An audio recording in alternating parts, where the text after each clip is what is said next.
Hi, it's Amy with the Hag Reads. I am here on a little rushed on this Sunday, later than I intended. I decided, because I'm seeing it everywhere, to do the BookTube-A-Thon, which runs from tonight at midnight, Monday the 24th through the 29th, which is, I'm sure you all already know, this coming Saturday. So I assume it runs from tonight at midnight until Saturday at midnight. Saturday into Sunday. 7 days. And then there are 7 challenges. One for each day, one would suppose. I've seen a lot of, well, not a lot. I've probably seen 20 is probably a lot. I watched one and I was like, maybe.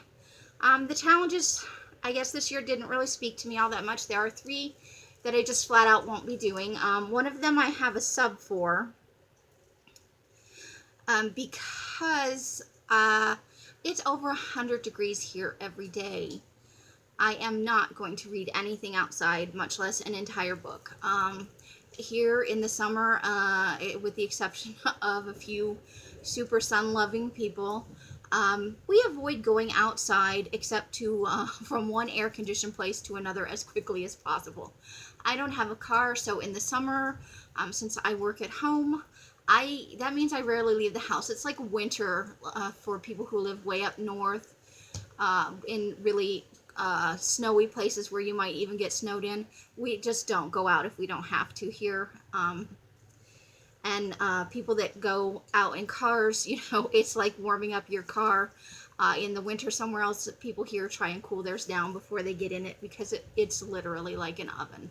So I will not be doing challenges 2, which is read a hyped book. I don't have any currently available from the library or in my own stash of unread books. And I'm not inclined to read a really hyped book right now. All the series that are popular, I have a feeling that they have been unnecessarily hyped because people get these books for free. And I'm not trying to offend anyone. I just feel like for the last couple that I read before this that were recommendations from people who were really pushing these brand new trilogies, I wasn't all that impressed with them, and so I'm not going for any of the ones currently hyped. I'll wait a while until there's a few more books out, or until some of the hype has passed, because I found that they're 3s at best, and a number of them were 2s, so why would I want to subject myself to that?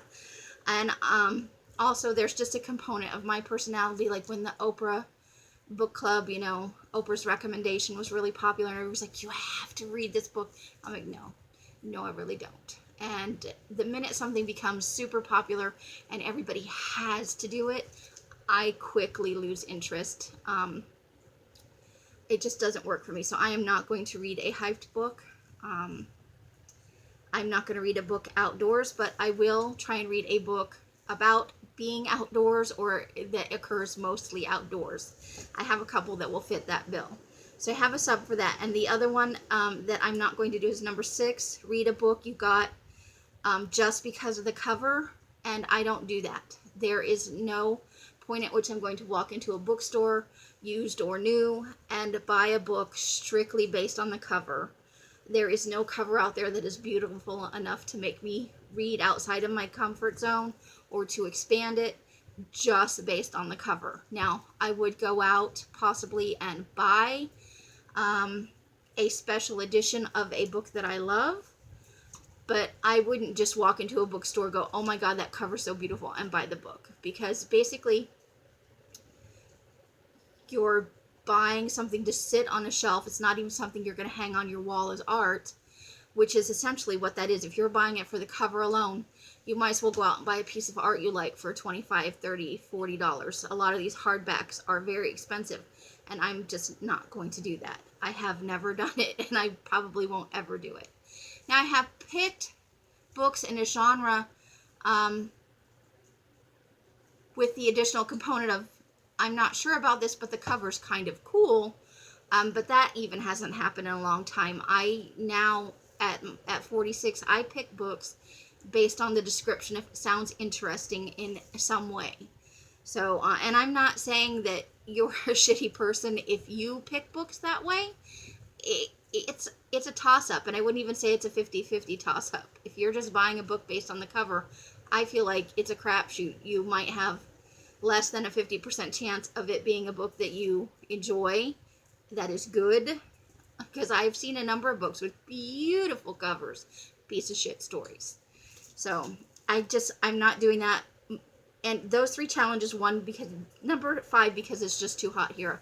If this happened in the fall, for sure I would go outside and read. I would find some place outside that is comfortable and spend, several afternoons or a whole evening reading. But 2 and 6, because it's not my natural inclination, but also because I don't have anything available already, because I decided on Friday that I was going to do this, and I'm just getting around to the video now. So, again, not to diss anybody that is super excited about these challenges.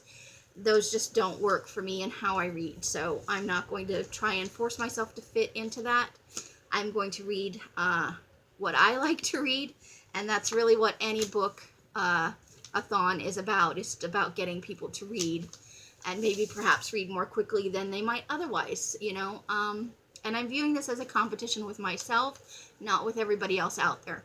And I want to finish as many books as I can during the BookTube-A-Thon, because it's fun to see how far you can push yourself. With that in mind, these are in no particular order. I did not order them, and some of them will have, if you watch my videos, will have been on other TBRs or library hauls. So my first book is for challenge number 4, which is read a book about a character that is very different from you. Zombies are very different from me. I, in no way at all, crave brains, and have never been bitten by another human being with the intent to consume me as a food source. So this is the Brains, a Zombie Memoir, is about a college professor who becomes a zombie and has kind of a ragtag band of zombie Scooby gang that's like him. The last sentence here, I think, captures the heart of this the best way possible. There they are, always misplacing my glasses. And that is, Brains is a blood-soaked, darkly humorous story that will have readers rooting for Barnes, which is the college professor zombie, and his zombie posse to the very end. So, I meant to read this a couple of weeks ago. It's very short. And so I thought this would be great for challenge number 4. Because despite popular opinions, I am not a zombie. The second book that is in my pile is for challenge number 3, which is to read a book in a day. Vivian Van Velde and Van de Velde. I love her as an author. This is a super short book, and it's also it's labeled teen, but I really think a lot of her writing could be for middle grade readers without any problem. This is this I talked about on another video. Child stealing witch is killed by villagers. Missing girl is found around the same time, and she has lost her memory. And so it's about the circumstances involving those events and the mystery of solving exactly what happened to her and how she got there is the focus of the book. And I think that this will be a fun little spooky read. I'm praying for fall because it's been over 100 degrees now for about, we are close to the end of July, and we started with the 100 degrees plus in the middle of May, so we're looking at about 9 or 10 weeks of plus 100 degrees, and at least 4 or 5 of those weeks were above 110. So I am now emotionally preparing for fall and wishing it to be true by reading scary books and creepy books because that's the fall vibe for me. Third book in my pile is for challenge number 1, which is read a book with a person on the cover. So there she is. Unseen World by Liz Moore. And this one is the moving story of a daughter's quest to discover the truth about her beloved father.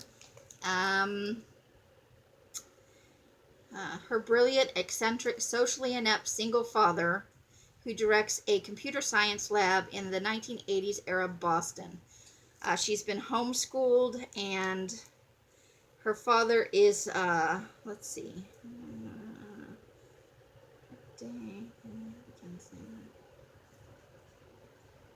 So he has a mysterious history which people are trying to unravel.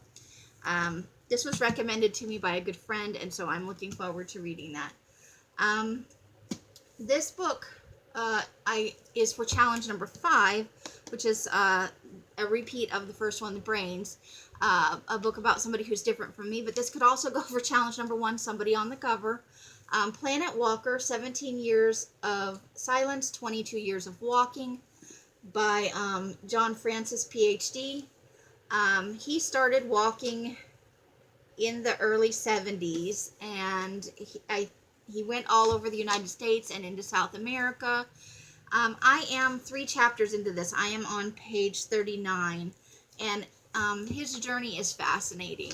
I won't go any more into that. This book has been around a while. It was on my my want list for a while, and none of the libraries that I lived near at the time when this came out had it available. And I stumbled across it completely by accident when I got the book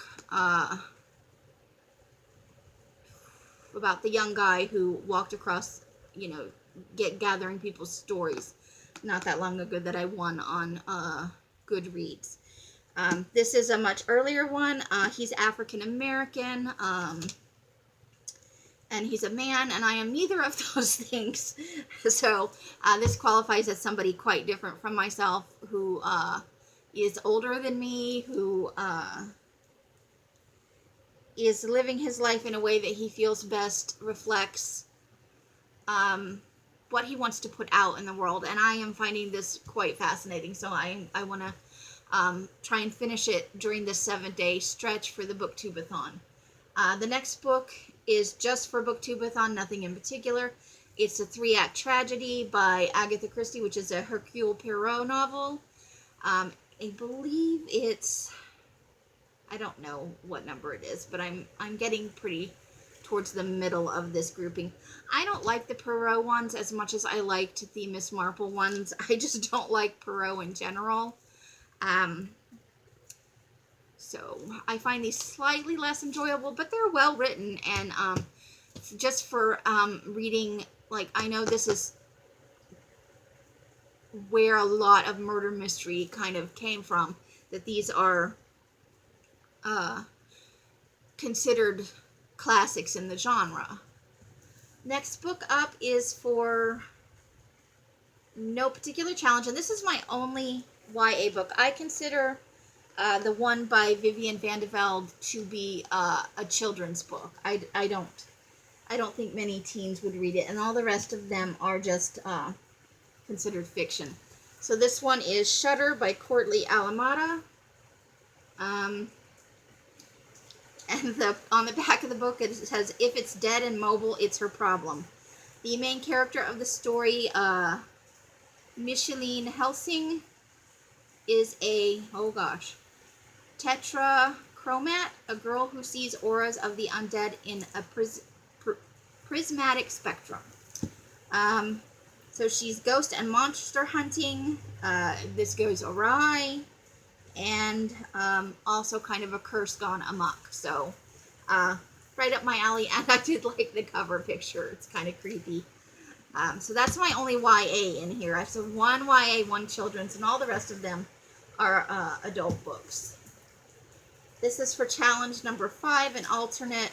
This is mostly occurs outdoors, and it's a Loch Ness monster murder mystery. So, and the main character is self-destructive, has repressed memories. It's a little bit of a murder mystery, and it is supposed to be full of kind of quirky, obsessed characters here. The front of the cover says, "The best work of fiction since King Kong and the Lost World."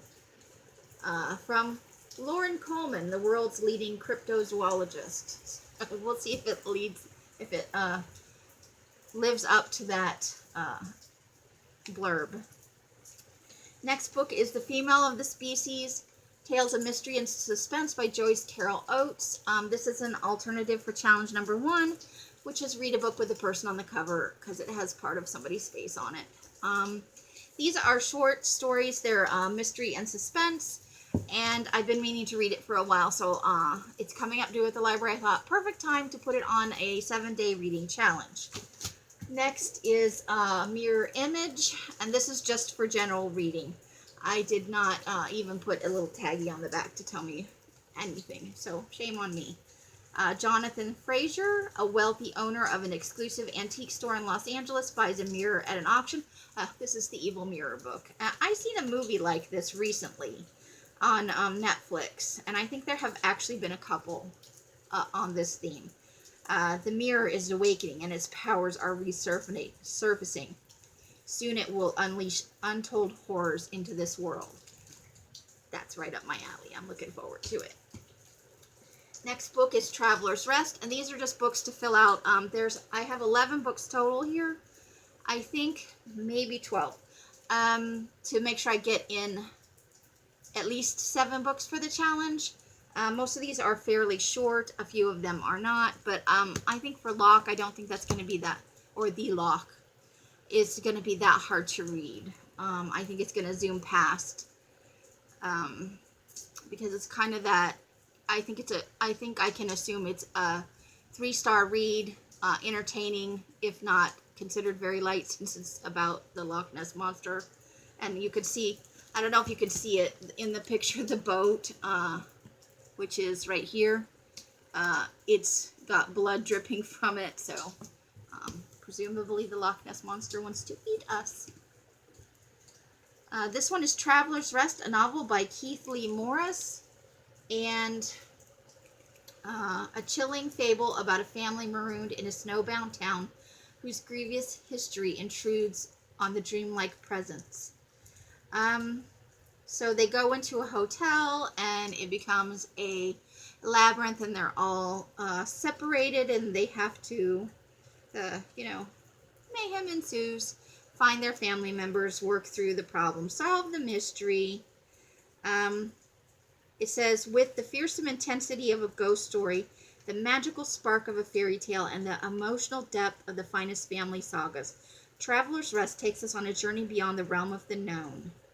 Featuring prose as dizzyingly beautiful as the mystical world that Keith Lee Morris has created, this novel is both a mind-altering meditation on the nature of consciousness and a heartbreaking story of a family on the brink. So, we'll see how that works out. And the last book is, I want to knock out this alternative The Murder House, because I was so disappointed in James Patterson's Murder House. And I have talked about this a little bit on my channel in a previous video. So this is young police constable Helen Anderson takes home some case files, which she is not supposed to do, to prepare for a court case, and they fall into the wrong hands. Mayhem ensues. And so it's a twisty, I think, psychological thriller. And I guess this is different than his normal writing, and I have not read anything of his before. So those are all of my choices for my TBR for the BookTube-A-Thon. I am sorry that I'm not specifically doing 3 of the challenges, but it's not to diss anybody. They just aren't for me. But I will definitely, I think, work through 6-7 books in that time. And unintentionally, outside of Planet Walker, all of these are kind of dark and scary or thrillery. I think this one will be more humorous than gory. But so possibly outside of Planet Walker and Brains, all of these are kind of downer books, I guess. But that's what I like to read, so we'll see how this works out. I will be back tomorrow with a weekly wrap-up. I missed last week altogether, but I think I have taken care of all of the issues and appointments and things that needed to be done, so I should be able to come back with my regular schedule of videos starting tomorrow. I will start at midnight tonight because I am suffering from insomnia right now, and so my sleep schedule is kind of all wonky and all over the place. I will see you guys tomorrow, and if you have watched all the way through, thank you. I know my videos run long. That's just how I am. So I will accept that I will get less followers on my channel simply because I can't stop myself from rambling on for no particular reason. Thank you for watching. Happy whatever time of day it is for you, whatever day of the week it is. I hope that if you're starting work tomorrow after the weekend, that you have a great week. And if you work a non-traditional job in retail or some other service industry and your days off are in the middle of the week, please enjoy them. Thank you, and bye-bye.